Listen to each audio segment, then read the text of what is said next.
Weekly forecast June 19th to 25th, 2023 Summer/Winter Solstice. Greetings, I am Asiya Batool astrologer presenting you the weekly forecast commencing on Monday, June the 19th, 2023.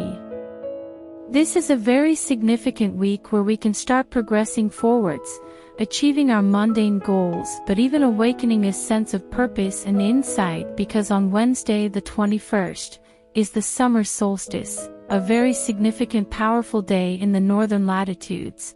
But before I break all that down and look at the individual days, if you enjoy these kinds of videos and would like to see more of them, click like and subscribe, and don't forget to click on the notification bell so you can receive the latest postings.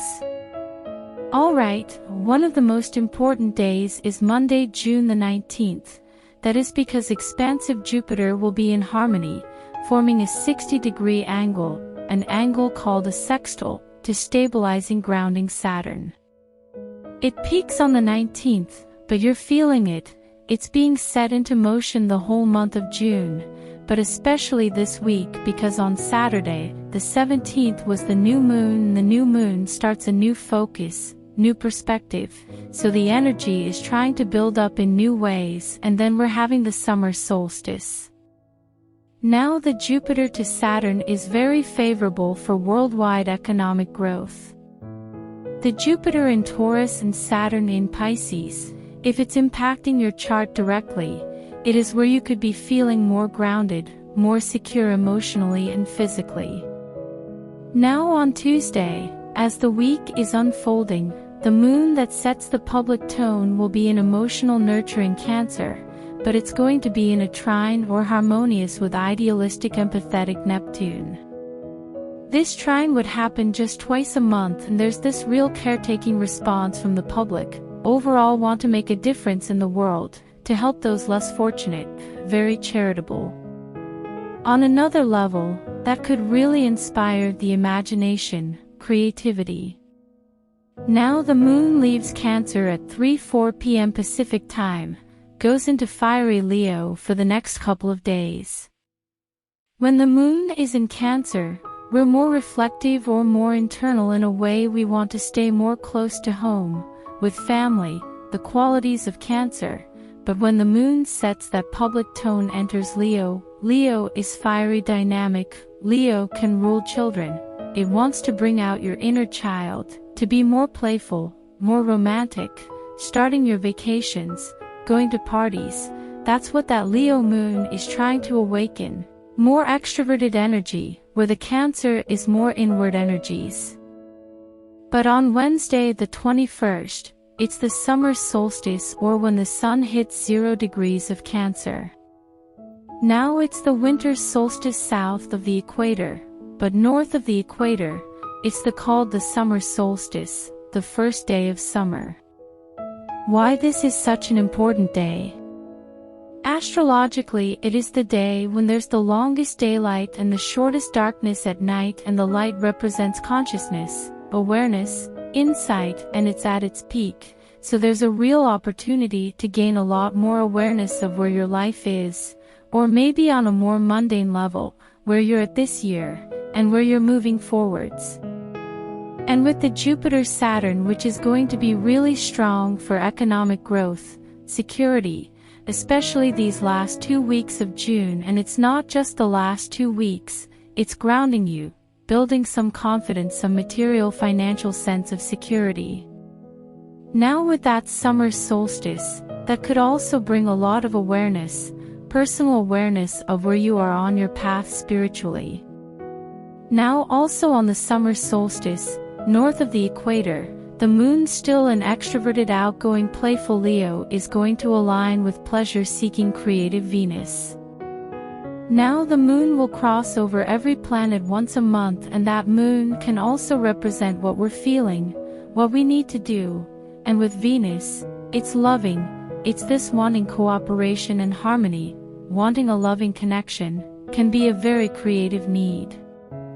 On Thursday the 22nd, now the moon continuing in Leo, by 10 a.m. to noon Pacific time, the moon will be squaring or this internal conflict to Uranus. Uranus is unpredictable, rebellious, exciting energy in the positive. That Uranus energy can help you, being that rebellious energy, break out of any stuck limiting habit.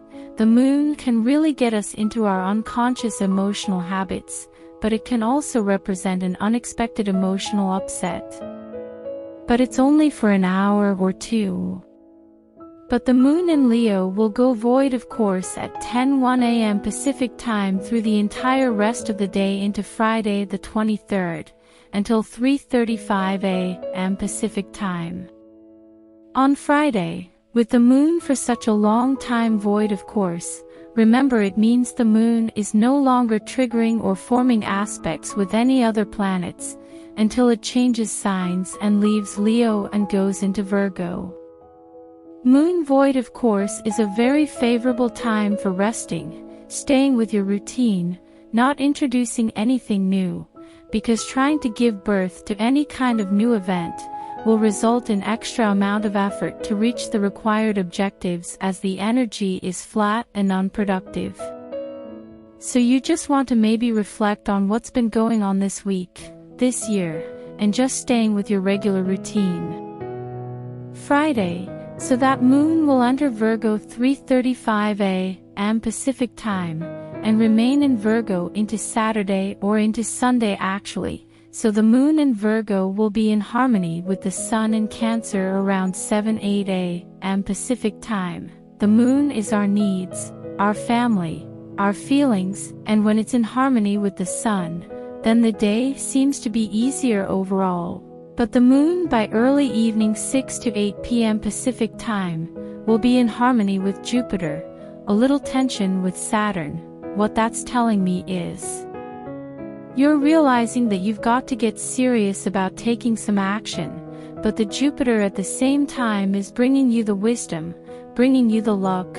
This could be economically, because this is a very economic period overall, where you're realizing, in the early evening Pacific time, that you need to take action and take on some more responsibilities with economic factors. But with the Jupiter, you got the insight, the wisdom, and the luck. On Saturday, the moon's in Virgo, but there's no other planetary events, so the day is just coasting along, so the best of Virgo can unfold. Virgo is about service, it's about work, it's about helping those who are in need.